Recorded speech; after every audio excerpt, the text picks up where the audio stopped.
Tomato বাজারে সবসময় হচ্ছে চড়া দামে বিক্রি হয়। তো এখন তো হচ্ছে সিজন, খুব কম দামে বাজারে বিক্রি হচ্ছে। তো আমি হচ্ছে সামনে যেহেতু রমজান মাস চলে আসছে, তো ভাবলাম একটু ফ্রোজেন করে রাখি। আর সবসময় আমি সিজনের সময় টমেটো একটু ফ্রোজেন করে রাখি। তো ভাবলাম আপনার সাথে একটু শেয়ার করি আমি যেভাবে ফ্রোজেন করে রাখি। তো আমি এখানে বেশ কিছু টমেটো নিয়ে সুন্দর করে ধুয়ে পানিটা একদম মুছে তারপর হচ্ছে আমার পরিমাণ মতো আমি পিস পিস করে কেটে নেবো সবগুলো। টমেটো কিন্তু অফ সিজনে সবসময় বাজারে খুব দামে বিক্রি হয়।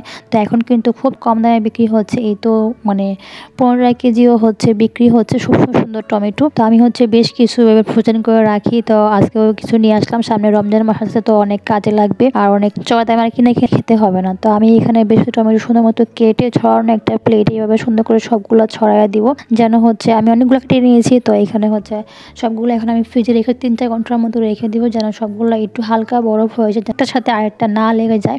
তো এভাবে হচ্ছে করে সবগুলো এখন দেখেন সুন্দর করে সবগুলো একটু শক্ত হয়ে গেছে। এখন হচ্ছে আমি একটা এয়ারটাইট বক্সে করে রেখে দিব। তো এভাবে হচ্ছে আমি সারা বছর এই টমেটো ফ্রোজেন করে খাই।